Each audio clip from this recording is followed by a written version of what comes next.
Hey, what's good, y'all? I'm AllCity. As always, appreciate you guys tuning in. The stretchademic, a phrase first coined by the good folks over at NBA 2K Labs. How many of you guys feel like the 7-4 stretches are a problem? A lot of you guys may be having trouble contesting those 7-4s, especially if they mastered the rhythm shooting mechanic along with the no dip mechanic. But what if I told you it may just be user error? And this is not just an opinion.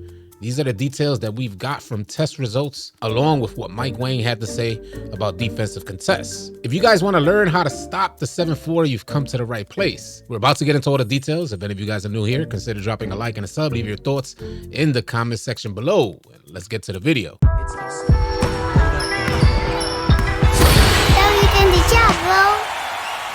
All right, y'all, so in this video, we got a lot of details to go over to help you become better defenders. And also, if you got a 7-4, we got the jump shot for you. But before we get into that, if you guys are looking for a crew, there's a bunch of cap breakers that you guys can get access to if you're with the right crew. I highly recommend you join the AllCity 2K Discord today. We got a bunch of players in there right now in our general chat scouting for their crew. And if you guys would like to join one of the AllCity crews, you'll get instantly added by subscribing to our Discord. With over 30,000 members, we got a spot for you. The link for Discord, it'll be in the description below. Now, first and foremost, let's start with the jump shot for 7-4s and help you guys understand why they're so difficult to contest. This jump shot was provided by the good homie AllCityTron. He created a video showing you guys the exact 7-4 build to make. If you're interested in AllCityTron's build video, I'll have a link for that as well in the description below. I would like you guys to first notice the defensive immunity on this particular jump shot. You see it, that's an A+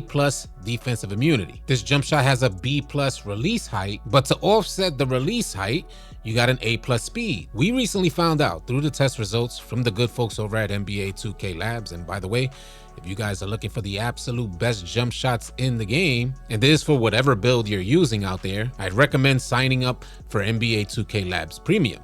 And if you use promo code AllCity, you can save yourself 20%. Well, through their testing, 2K Labs recently found out that your defensive immunity plays one of the most important factors in your jump shot. It's like the 2K development team tightened up on how important your jump shot grades are in regards to contests that you're gonna receive. And this is mainly why you got defenders out there jumping at 7-4s and getting very little contests. Before we get into some of the details that the good folks over at 2K Labs released, let's review this jump shot. You'll be using Michael Porter Jr. base along with Baluba for both releases. And when you're using the same release, the blending on those releases are irrelevant. You see Tron has a maxed out release speed. Your jump shot visual cue is pretty much your preference. That's the top bar. But Tron has his set around the middle between push and release. And now that you shooters have one of the best jump shots in the game, and you defenders know what you're going up against and what you're trying to contest, let's pull up some of the test results from the good folks over at NBA 2K Labs. These are the average contest percentages against height and immunity jump shot grades. The percentages correspond to the grades. So you see the light blue, when a defender is going up against an A grade for both height and immunity, the average contest will be around 18%. And if you guys know anything about NBA 2K26, getting an 18% contest on a 7-4 is damn near considered a wide open shot. The jump shot that Tron provided you guys with has an A+ defensive immunity. So that will lower that percentage contest even more. As you guys see from left to right, if your release height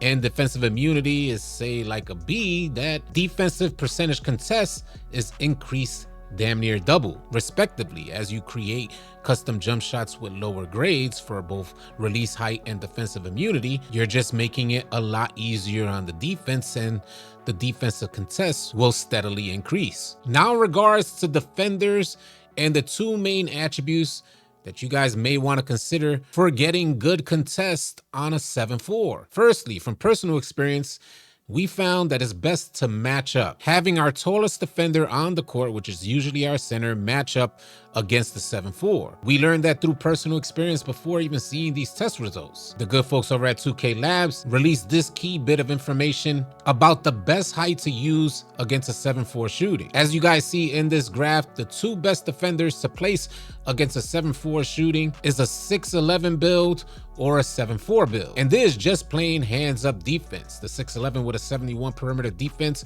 with hands up defense would average about a 31-32% contest. Matching up a 7-4 versus a 7-4, the average contest percentage would be about 50%, even though a 7-4 only has a 59 perimeter defense. And I would just like to point this out for some of you guys who are reluctant to jump at a 7-4 shooting. Look at the numbers for a 6'9 hands up contest and a 6'10 hands up contest. You're looking at 11 to 15% contests, and those are considered wide open shots for 7-4 shooting. And the same goes for 7-footers. 7 foot to 7'3", trying to just put your hands up contesting a 7-4 shooting will garner you only a 12% contest. These are definitely some key numbers you guys want to have in your back pocket when you're considering what build to bring out there. Now, me personally, I've been running the point guard position, playing this game every single day. I'm loving it. But I'm noticing that a lot of defenders think that a 92 perimeter defense is sufficient enough to get good contests. And we're talking about the usual and common 6'6 defenders and 6'7 defenders. That 92 perimeter defense is like Swiss cheese to me. Not only can they not keep up with me, but on a lot of my step backs, they get very little contests. So what type of percentages do you think you guys will be getting jumping at a 7-4 when you're barely getting a defense contest when I step back and shoot on my 6'4? Now let's take a look at the two most important attributes when trying to increase your defensive contests against 7-4 shooting. That's going to be your block rating and your perimeter defensive rating. I would like you guys to also factor in, along with these numbers, the graph we just showed you in regards to the best defenders to contest a 7-4, and that was a 6'11 and another 7-4. I would also like you guys to know that your block rating determines the contest percentages when performing jump contests, being in good position and jumping to contest a 7-4 shot. For you guys that like playing hands up defense, that will be tied to your perimeter defensive rating. From all these test results combined, I think we kind of cracked the code. It may prove to be a little complicated, so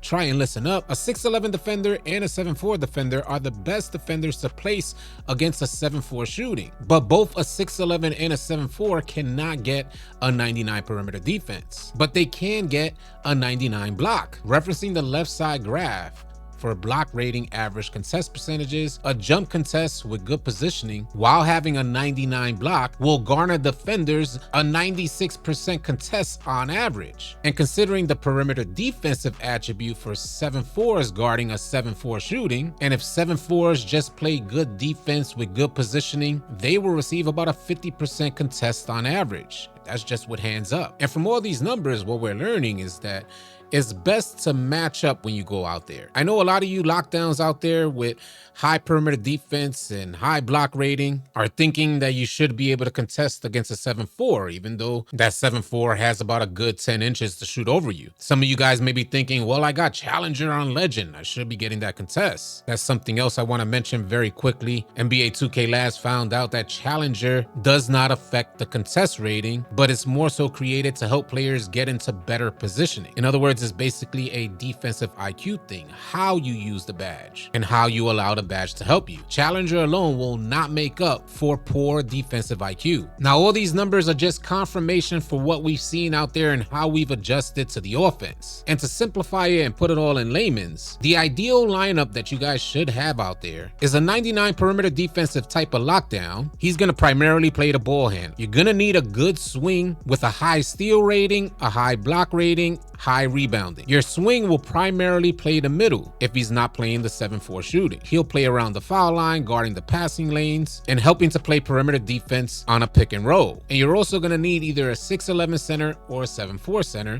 against that 7-4. This means your center is going to be following their center the whole entire game. We've done this multiple times over and completely eliminated the 7-4 from offense. I understand how NBA 2K26 defensively may prove to be frustrating for a lot of players, but if we're not bringing the correct builds out there to defend against the offense that we're seeing, then we're pretty much setting ourselves up for failure as soon as we get on the court. If you want to increase your chances for success on the court to eliminate the overpower shooting of a 7-4, then it's best to consider the players you're running with and the lineup you're bringing out there. As always, I'm curious to hear your thoughts about all this stuff, so share them in the comment section below. If any of you guys are new here, consider dropping a like and a sub on your way out, and I'll catch you guys on the next video. Easy, y'all. If you guys are tired of running with randoms and you're looking for players to run with on NBA 2K, come on out and join the AllCity 2K Discord. The link will be in the description below. Find players and get runs now. Drop a like and drop a sub on your way out. Leave your thoughts and comments in the comment section below. I'll catch you guys on the next video. Easy, y'all.